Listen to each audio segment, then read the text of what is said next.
Como perder o medo de falar em público e apresentar bons trabalhos na faculdade?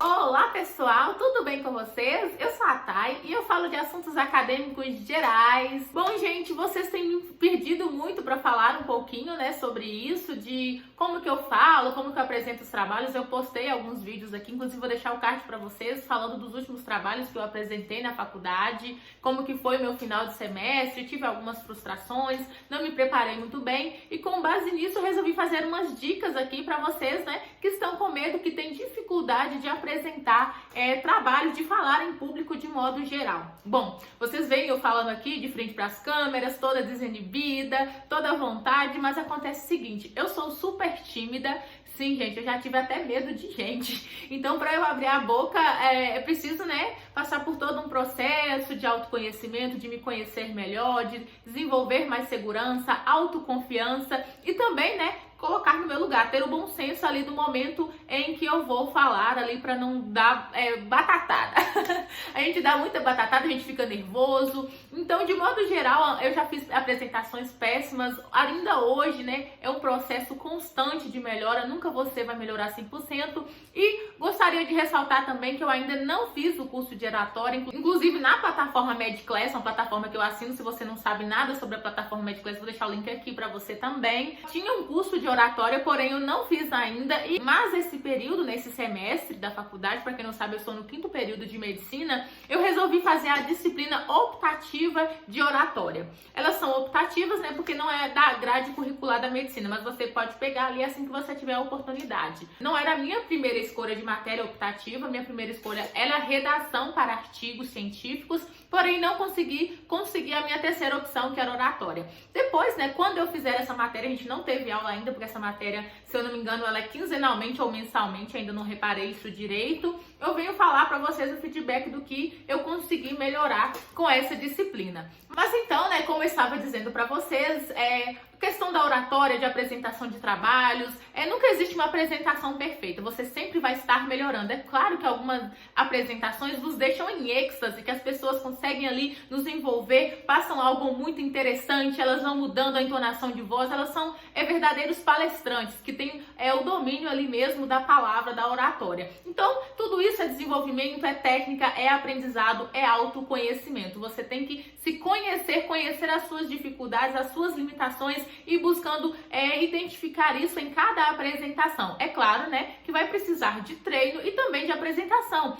Mesmo que você tenha medo de gente, dê vontade de correr, busque ao máximo se expor, falar, ter a palavra, usar as palavras corretas, buscar, enriquecer seu vocabulário também com leitura. Isso é muito interessante para que você perca realmente esse medo de falar em público. Já vi muitos trabalhos, inclusive, no ensino médio já apresentei trabalho com folhinha em mão, já fiquei tremendo com a folhinha na mão, não conseguia nem ler a palavra, de tão nervosa que eu tava ali com aquele negócio na mão assim tremendo. Então eu já passei por tudo isso, entendo super. É claro que algumas pessoas têm certos bloqueios, tem uma dificuldade ali na entonação, vai falar uma palavra baixo, sai alto, vai falar alto demais, a voz sai bem baixinha. Então é possível você ter essa autopercepção ali no momento da fala e conseguir regular a sua voz. Atualmente eu tô tendo um volume desregulado para mais, não para menos. Então eu chego na sala, todo mundo pertinho, eu tô falando extremamente alto ali. Mas então, sem mais delongas, vamos para a parte das dicas. Primeiramente, se você vai apresentar um trabalho na faculdade, você precisa ter domínio do conteúdo. Eu percebo isso em mim. Quando eu vou explicar um trabalho, que eu estou ali com uma duvidazinha, que eu estou insegura com relação ao conteúdo,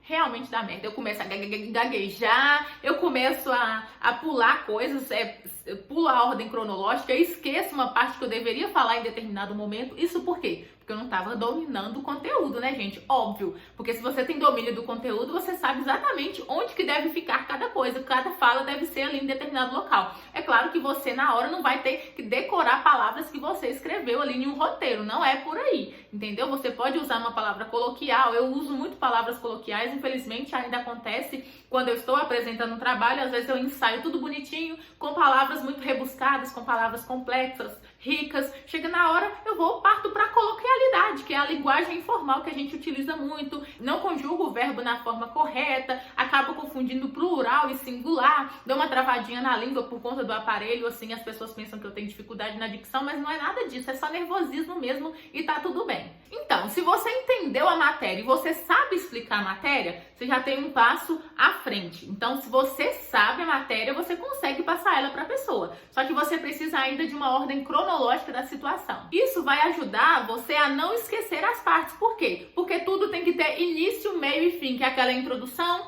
desenvolvimento dentro de um contexto, desenvolvimento de novo e conclusão. Se você fez o Enem, você vai entender do que eu tô falando. Mas se você, por exemplo, eu tô gravando esse vídeo aqui, se eu não dou um iniciozinho lá do vídeo, que eu falo quem sou eu, introduzo tal direitinho, conto um contexto pra vocês, a partir de que eu resolvi fazer esse vídeo, conto da minha timidez, conto das minhas dificuldades, frustrações, me identifico com você, porque realmente eu sou estudante, eu sou acadêmica, tenho dificuldades ainda, preciso melhorar, peguei uma matéria de oratória esse período justamente por isso, porque eu vejo que é um ponto fraco que eu preciso melhorar. Então, a partir disso, eu tô contando ali a introdução da situação. Agora, o meio da situação são as dicas que eu estou colocando pra vocês. Então, tem toda uma ordem cronológica e no final eu vou dar tchauzinho pra vocês, tá bom, gente? Mas assim, fica no vídeo que o vídeo tá na melhor parte, né? O recheio do bolo aqui que eu tô colocando pra vocês, falando das dicas. Então, vamos continuando. Você tem essa ordem cronológica pra você não pular e aí chega lá na frente ou no final da apresentação, você lembra que esqueceu de falar alguma coisa importante ali de informação ou alguma curiosidade, algo que ia prender o público. E aí você lembra lá no final, você não vai poder falar, né? Se você fala, as pessoas vão entender que você apresentou o trabalho meia boca.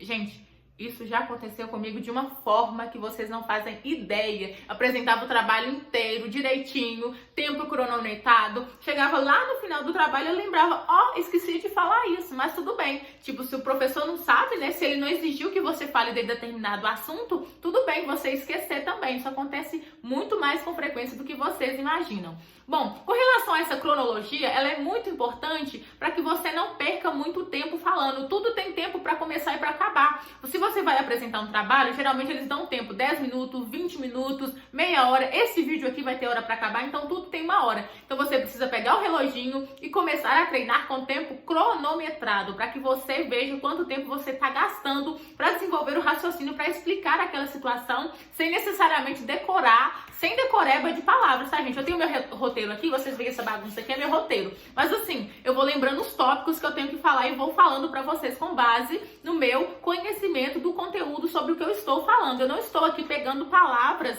e falando pra vocês aqui agora, nesse momento, palavras que eu escrevi aqui nesse roteiro. Vocês entendem que eu não decorei nenhuma palavra que estava aqui nesse roteiro? Simplesmente estou falando pra vocês de acordo aqui os tópicos que eu devo abordar nesse vídeo. Outra coisa muito importante na hora de montar os slides é slides muito sucintos, ou com desenhos, ou com imagens explicativas, sem nada muito piscando, sem muito brilho, que chame muita atenção pro slide e tire o foco de você. Por exemplo, videozinhos de patinho caindo, de criança sorrindo, acenando, nada que chame muita atenção para o slide, tira a atenção de você. E que tenha tópicos. A escrita não seja aquela escrita povoada de informações que você vai ficar querendo ler aquilo ali na hora, porque se talvez você arriscar falar, você nem vai lembrar de falar tudo que tá lá naquele slide. Então é muito importante você colocar os slides em tópicos. Vou dar aqui mais uma vez falando sobre o meu roteiro. Olha aqui para vocês verem. Com relação ao meu roteiro, eu coloquei slide sucinto, coloquei palavras-chave. Isso é muito importante, você ter palavras-chave dentro do slide,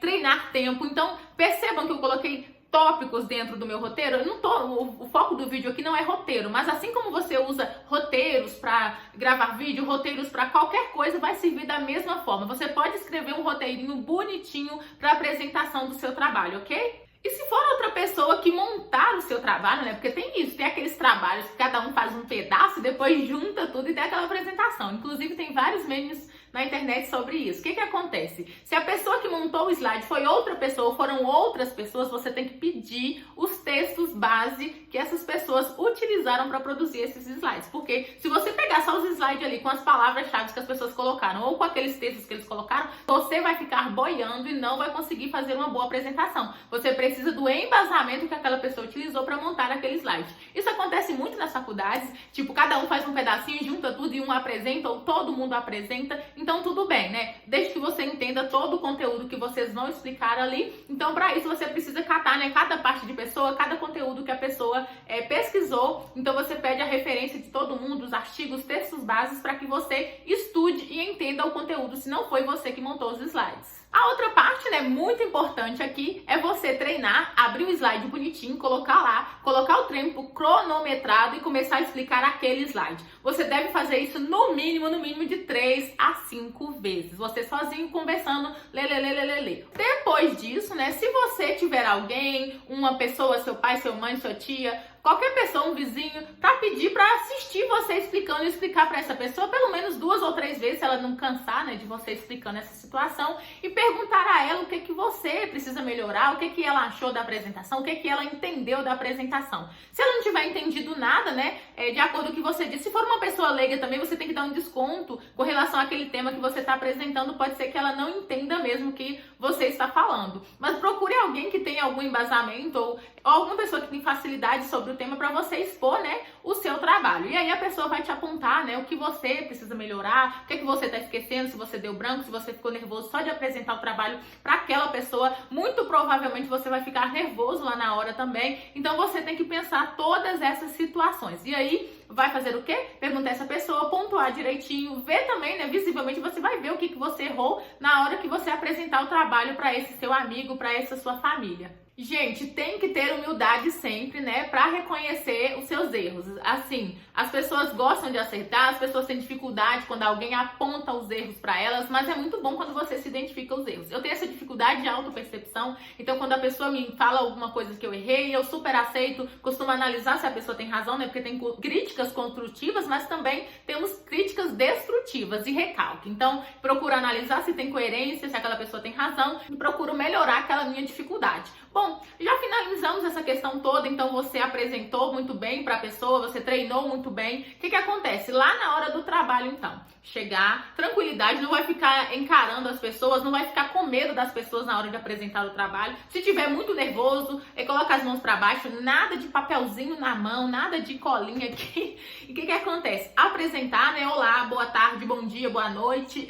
Eu sou fulano de tal, meu grupo é composto por tais pessoas e a gente vai falar sobre tal assunto. Nos slides é importante ter o slogan da instituição, o nome do trabalho, o nome dos professores, nome do grupo direitinho, tudo certinho ali. Não ser um slide muito chamativo, muito papagaiado, com uma cor muito escura ou muito clara, que vai ter dificuldade na visualização. Uma letra grande, uma letra visível, palavras-chave, nada de textão ali povoando todo o slide. Apresentou, começa a introduzir o assunto, explicando ali, né, da base. Sempre que você for começar um assunto, começa ali da base, dos primórdios da situação, mas sem muitos rodeios, sem muita enrolação. A entonação de voz, percebam como eu faço aqui. Eu vou e chamo a atenção de vocês com a mão, gesticulando, aumento o tom de voz, diminuo o tom de voz, levo um assunto que vocês talvez tenham ali uma sinapse sobre aquilo, sobre o que eu estou dizendo. Então, é buscar a atenção do público. Vocês precisam o tempo todo buscar a atenção do público. É tão chato, né? Você tá fazendo um trabalho e a pessoa tá explicando, você tá lá assim. Então, gente, é isso, aquilo. O que acontece? A pessoa vai ficar meio que entediada com você apresentando aquele trabalho. Elas vão dormir na hora. Sinceramente, elas vão dormir porque elas não estão nem um pouco interessadas. Mesmo, ainda mais que seja um colega seu de classe que só tá fazendo ali, né, o papel de prestar atenção no que você vai falar. Não vale ponto para elas, não tem ponto de participação, não tem nada. Elas estão lá olhando você paradinho, mexendo. Então, gente, é isso. Vocês acham mesmo que isso vai prender a atenção do público? Não. Se nada disso der certo, interage. Ô, fulano, presta atenção aqui, vamos começar. Tudo assim, né? Esportiva. Saiba brincar também. Se for um caso de você tá chamando a atenção de alguém, jamais faça isso. Não deixe em nenhum momento tensão, brincar com uma pessoa que você não tem intimidade, jamais. É somente se você tiver, né, ali uma intimidade, uma abertura para isso. Outra coisa muito importante, não fique prestando atenção no professor, não fique colado os olhos no professor. Você não está explicando o seu trabalho para o professor. Você está explicando para um público, para um grupo de pessoas. Então, eu não estou explicando para um professor. Não tem que ficar olhando para o professor e falando e com medo dele chamar a sua atenção que você está falando alguma coisa errada. Se o professor no final falar com relação a isso, se tiver um feedback falando assim, olha, fulano apresentou bem, fulano errou isso, fulano falou a informação equivocada, aceite, peça desculpas, pergunte se o professor quer que você refaça a pesquisa, que mande uma informação adicional, aceite numa boa. Nunca é demais quando você está errado e aceita os seus erros. O importante é você continuar buscando a sua evolução. Esse negócio de você estar errado, ficar batendo na mesma tecla, querendo argumentar falando que você está certo, você só vai estar pagando mico, só vai ser feio pra você, tá bom? E, gente, por favor, não ultrapassem o tempo, entendeu? Apresentações sensacionais, apresentações muito boas, assim, que chega a dar êxtase e o público fica querendo mais, sempre tem prazo pra acabar, tá? Vai passando o tempo, aquilo vai ficando maçante. Esse vídeo aqui, se não acabar agora também, vocês vão ficar assim, putz, o que essa menina tem mais a acrescentar nesse vídeo? Se vocês gostarem desse vídeo, se você achou que as minhas dicas foram importantes, querem que eu faça a parte 2 assim que eu acabar, né, a disciplina de oratória, deixa aqui nos comentários se esse vídeo foi útil pra você. Não esquece de deixar aquele like. Nunca mais use papelzinho de ensino médio lá na frente da apresentação. Um beijo, até o próximo vídeo.